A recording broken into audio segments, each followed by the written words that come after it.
Hello everyone. In this video, we are going to learn about constraints, generalized coordinates, principle of virtual work, and D'Alembert's principle. These are the introductory part of classical mechanics. Okay, so let us focus first of all on constraint. So what is constraints? Constraint means limitation, restrictions.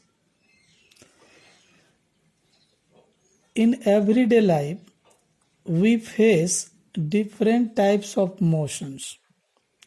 Lots of things are seen moving. Most of the motion we face is restricted.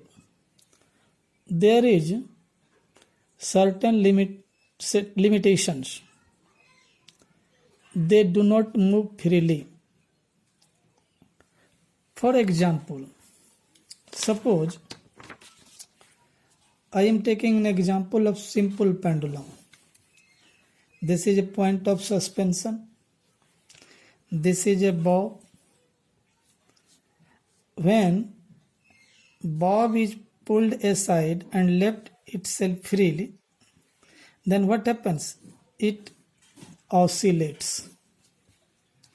The bob goes up to A, return to B, and in this way, bob oscillates between A, B about point O.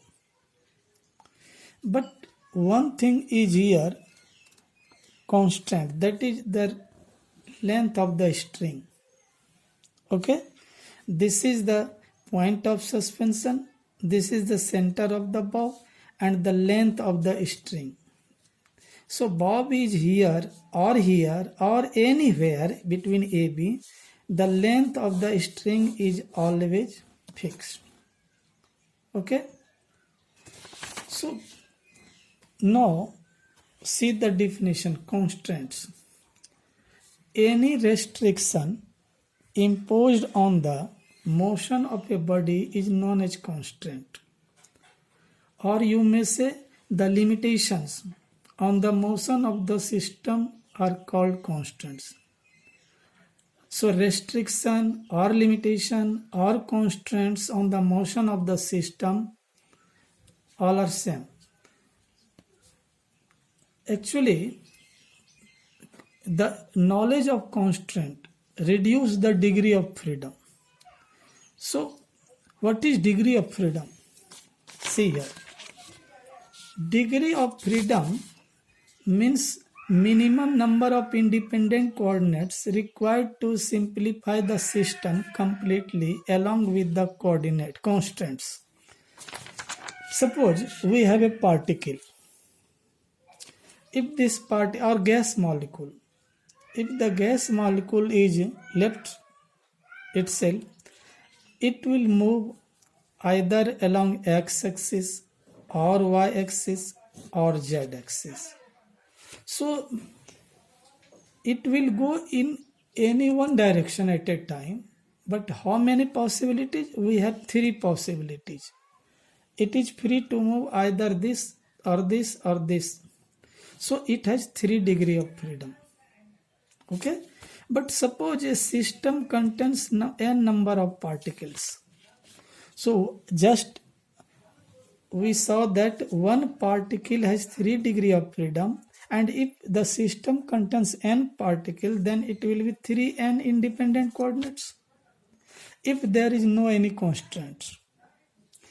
But in presence of constraints, suppose k constraint, there are limitations, k limitations here.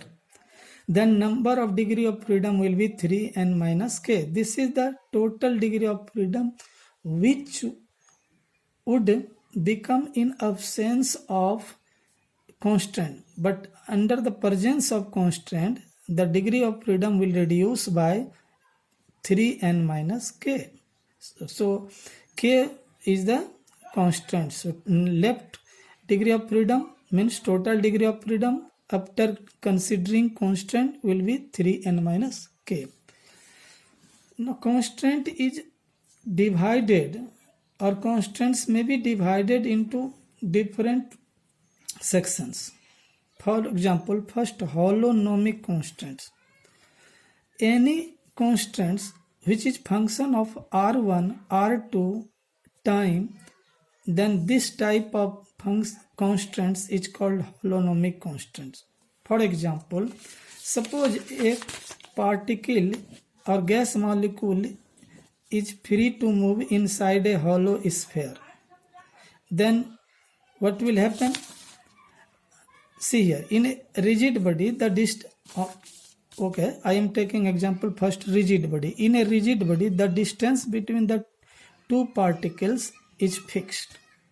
Okay, suppose this is ith particle whose position is ri, this is jth particle whose position is rj, then ri minus rj is equal to cij square. This is fixed, this is not variable. Next example, the constants involved in the motion of point motion just we have discussed here in case of pendulum. This is the same example. Now, non-holonomic constants. Second, non-holonomic constants which does not obey such equations or such form is called non-holonomic. In non-holonomic, we may take an example, the motion of a particle placed on the surface of solid sphere. So if the particle is on the surface of solid sphere, this is solid sphere, particle is here, particle is free to, particle can remain either on the surface or can go upside, it can't come inside.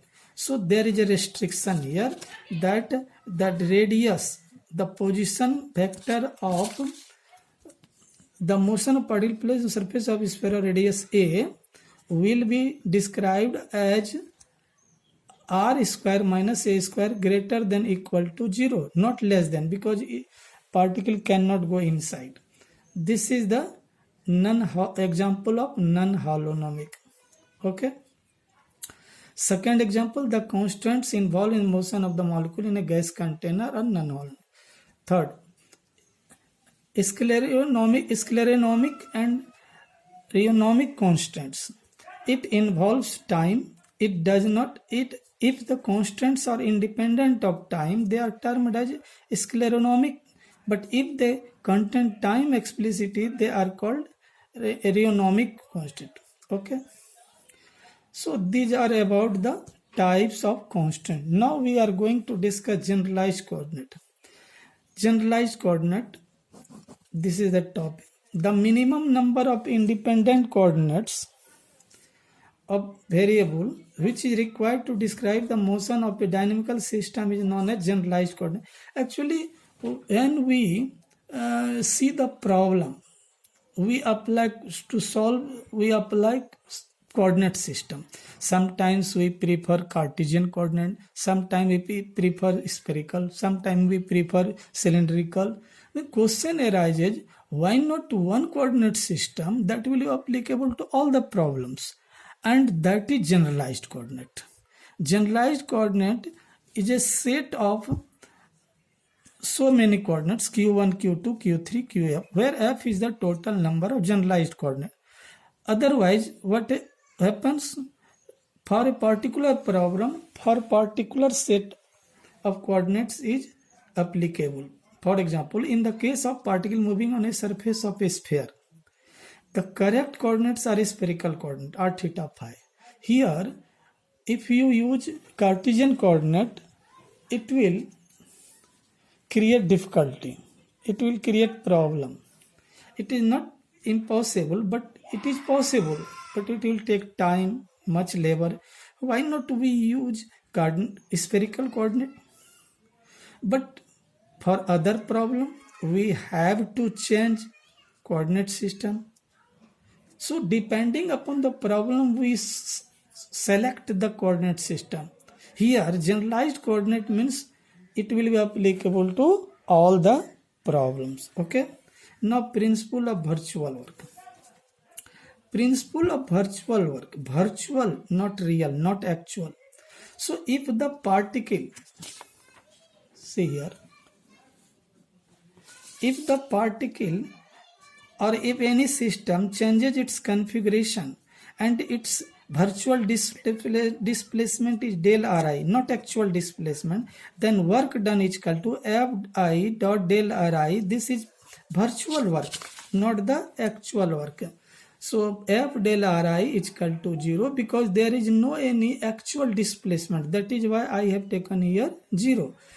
If the system has large number of particles, then summing over all the particles, it will be summation Fi del Ri equal to 0.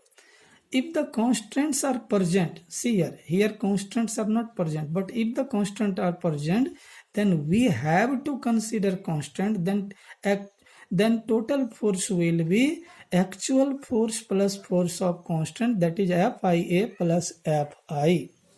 Putting value of Fi from equation 2, this value is settled here, taken here. Now we get this. Now restricting ourselves to the system where the virtual work done by the forces of constant 0. So if this is 0, then this will be 0. Okay. So if this term is 0, then this term will be 0. This is the condition for equilibrium of a system according to which a system of particles is in equilibrium only when the total virtual work of the actual forces is 0. This is known as principle of virtual work. On the basis of principle of virtual work, let us discuss D'Alembert's principle. D'Alembert principle. According to Newton's law, force is equal to rate of change of momentum. So dpi by dt, we may write pi dot, one time differentiation. Now this pi dot is taken this side, then it will be Fi minus pi dot is equal to 0. According to the above equation, a moving system of particle can be considered to be in equilibrium under the force Fi minus pi. That is the actual applied force Fi plus an additional force minus pi, which is known as reverse effective force on ith particle. Now replacing Fi. If we replace Fi by this, we will get this. If the forces of constants are present, again here forces of constants are not present. Now we consider the forces as we discussed earlier. Fi is equal to actual force plus force of constant, then this will be, and this value is settled here, taken here. In this case, the virtual work done by the force of constant vanishes, that is summation I F del Ri equal to 0. This equation reduces to equation 3, reduces to this one, which is called D'Alembert's principle. Okay. Here we may drop superscript a. Okay. Why? Because we have restricted ourselves to the system where virtual term by the forces of constant disappears. So if this term is not present here, then we may remove superscript a. So finally we will have F summation Fi minus pi dot del Ri is equal to 0. Okay. Now these are the introductory part. In the next video, I will discuss an important question, that is Lagrange's equation of motion. Thank you.